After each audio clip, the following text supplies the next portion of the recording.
전쟁터보다 더 위험한 곳이라고 불리는 리오데자네이루가 죽음의 대명사로 악명을 펼칩니다. 브라질의 마약 소탕 전쟁, 파벨라 작전.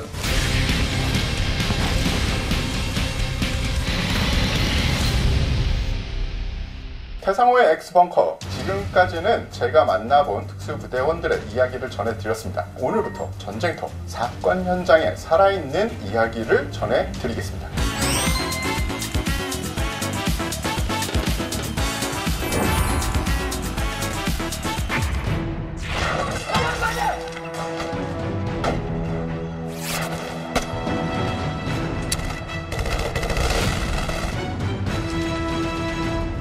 브라질 경찰은 수년 전부터 마약 조직을 근절하기 위해서 대대적인 소탕 작전을 벌여왔죠. 특히 가장 오래된 마약 조직의 뿌리가 있는 리오데자네이루가 그 타깃이었는데요. 범죄 대상이 지역 주민 혹은 지역 상인에서 관광객과 부자로 확대된 게 그 이유 중에 하나겠지만 2014년 월드컵과 2016년 하계 올림픽 개최를 앞두고 치안에 대한 불안감이 너무 높아서 그것을 해소하기 위해서였습니다. 브라질 대통령은 2016년 올림픽 유치를 계기로 내 사전에서 파벨라라는 단어를 지워버리고 싶다라고 말할 정도로 강력한 파벨라 일소 의지를 보였습니다. 이 파벨라는 잘 못 사시는 분들이 이 산 쪽으로 밀려나셔서 주거 공간이 산 쪽에 있었거든요. 아무래도 산이다 보니까 기반시설이 잘 안 돼 있는 곳, 수도나 뭐 이런 것들이 좀 없었죠. 흔히 얘기하는 달동네가 파벨라인데 그것을 조금 더 자세히 설명해 드리자면 19세기 말 브라질 북동부에서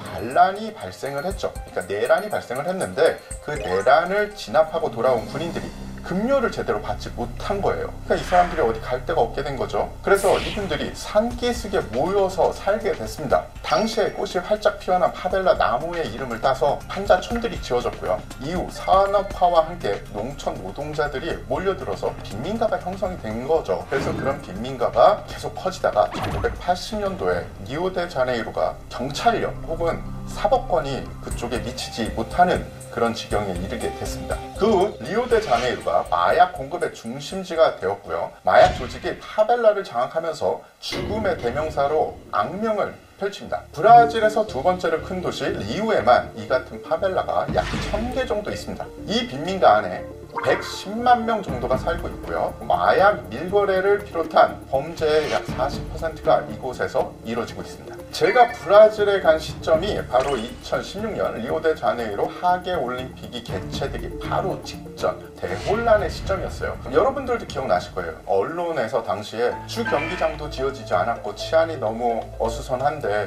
과연 이 도시에서 하계 올림픽이 안전하고 성공적으로 개최될 것인가? 당시 제 지인이 브라질에서 이 시민 경찰로 근무하고 있었고 그 지인이 연방 경찰에 있었습니다. 그리고 이 헌병 군사 경찰이 세 조직이 같이 모여서 올림픽을 준비를 했거든요. 사실 올림픽을 준비하는 이 과정을 직접 가서 보고 설명을 듣는 게 흔한 일은 아니죠. 이런 기회를 마다할 수가 없겠죠, 기자인데. 당시 리오데자네이루의 시민경찰특공 대장과 그의 동료들과 제가 이 버스를 타고 들어갔습니다. 그러니까 경찰 버스가 아니라 사복을 입고 민간 미니버스를 이용해서 들어갔는데요. 미니버스 안에 기관총에 실탄을 장전한 채로 잔뜩 쌓아놓고 들어갔죠. 만약에 교전이 발생하면 이거는 진짜 그 사람들이 진심으로 한 얘기인지 모르겠지만 너도 총을 들고 쏴야 된다라고 이야기할 정도로 살떨리는 그런 분위기였어요. 쉽게 말씀드려서 부산에서 서울로 가는데 고속도로를 거치는 그런 지역이 너무 치안이 안 좋으니 총에 장전을 해서 가는 그런 상황인 거죠. 근데 실제로 그런 일이 벌어졌습니다. 들어가는 길에 이 간헐적으로 총격전이 벌어졌고요. 제가 또 총소리 많이 들어봤잖아요. 들어보니까 아는데 아주 가깝진 않은데 생각을 해보세요. 이 강동북로를 타고 가는데 총소리가 멀리서 빵빵 들리는 거죠. 그리고 뭐 저쪽에서 타이어를 태워서 검은 연기가 막 올라오는 그런 상황이니까 과연 이곳이 몇 달 뒤에 세계인의 축제라는 올림픽을 개최하는 도시가 진정 맞는지 말도 안 되는 상황이었습니다.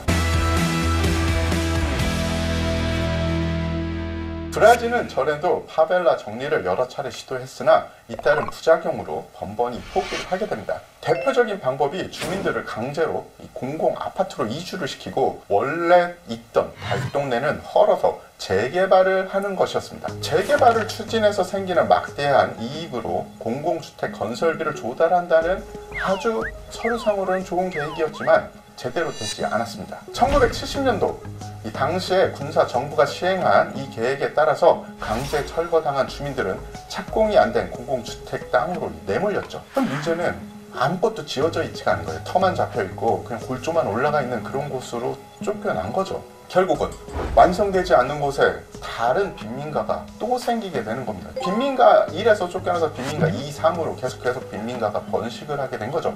지금도 재건축과 신축을 통해 파벨라의 모습을 바꾸려는 시도는 계속되고 있고요. 경찰서를 기점으로 순찰도 주기적으로 실시를 하고 있지만 그 효과가 그리 크지는 않은 상황입니다. 유독 그렇게 파벨라의 범죄 조직이 집중되는 이유는? 파벨라는 리오데자네이루 산악 지역에 넓게 분포가 되어 있고요. 진입로가 협소하고 지리가 너무 복잡해서 방어하는 측이 너무 유리합니다. 그러니까 천혜의 요새같이 됐다고 생각하시면 돼요. 파벨라에는 여러 범죄 조직들이 있고요. 각 지역별로 이 장악한 곳이 있어서 마약 거래, 매춘, 보호비 명목으로 지역 주민들에게 돈을 뜯어가고 있습니다. 한마디로 무법 지역인 거죠. 제가 브라질에서 브라질 경찰한테 직접 들은 일화 하나를 말씀을 드리겠습니다. 급여가 적은 브라질 경찰 일부는 어쩔 수 없이 집값이 싼 파벨라에 거주를 할 수밖에 없는 거죠. 즉 적의 소굴에서 지내게 되는 겁니다. 밤이 되면 파벨라의 범죄 조직들은 자신들이 검문소를 설치를 합니다. 때문에 이들은 경찰복을 가방 속 깊숙한 곳에 숨기고서 퇴근을 할 수밖에 없는 거예요. 브라질도 엄청 덥습니다. 한번 입으면 빨아야죠. 빨면 보통 우리는 빨래를 어디다 말립니까? 공기가 잘 통하는 밖에다 말리죠. 하지만 이들은 경찰복을 밖에다 넣을 수 없습니다. 왜냐? 범죄 조직이 보고 경찰이다 싶으면 바로 급습을 하겠죠.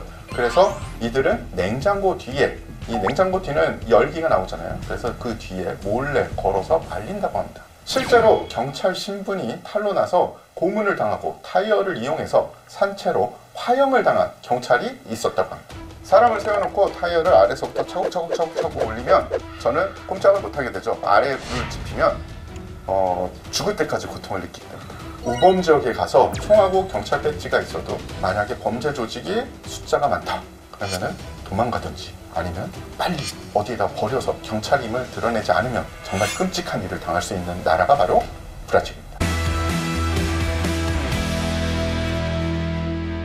파벨라는 범죄 조직, 특히 마약 밀매단이 장악을 하고 있죠. 자신의 관할 파벨라에서 경쟁 조직이나 공권력의 습격에 대비해서 군부대 무기고 수준의 총기와 폭발물을 보유하고 있고요. 이들은 그냥 밀매단 해가지고 마약 팔고 돈만 버는 게 아니라 치안대를 형성을 해서 지역 치안까지 담당을 합니다. 그게 너무 말이 안 되는 이야기인데 통금 규칙도 이들이 정하고요.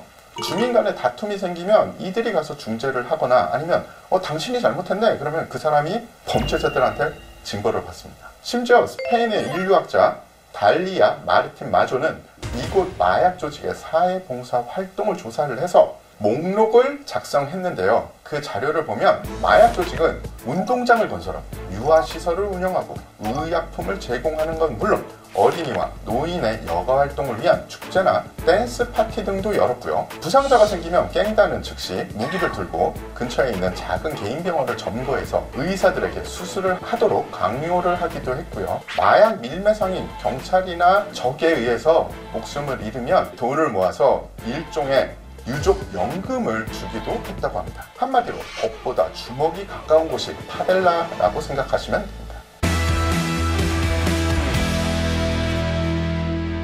이 마약 조직들은 빈민가에서 코로나19 확진자와 의심 환자가 늘고 있다는 사실이 언론에 보도가 되자 이렇게 생각을 했겠죠. 내가 다스리는 지역에 그런 전염병이 퍼지면 안 돼. 차량에 설치한 스피커를 이용하거나 주민들의 집을 직접 찾아다니거나 통지서를 돌리면서 밤 8시 이후에 통행을 금지한다고 통보를 했고요. 이를 어기면 폭력적인 방법으로 처벌을 받을 것이라고 경고를 했습니다. 앞서 말씀드린 거는 좀 강한 조치였잖아요. 못 나오게 하고 징벌을 하고. 그런데 이 채찍만 휘두르지 않았습니다. 당근도 줬어요. 마스크와 해열제를 나눠주면서 지역 주민의 마음을 사는 이런 행동은 한때 세계 마약 왕이었던 파블로 에스코바의 민사심리 작전을 차용한 거죠. 이 정부의 무능한 부분을 자신들의 능력으로 채우면서 이로 인해서 지역민들에게 마약 조직이 아주 나쁜 건 아니구나 라는 그런 인식을 심어줘서 지역민들의 협조를 이끌어내는 그런 아주 이 똘똘한 전술이죠. 난 커서 저 조직에 가서 폼나는 총을 차고 정부와 싸울 거야. 우리도 뭐가 필요하다. 상남자인 이들은 강력한 특공대인 보피를 창설하게 됩니다.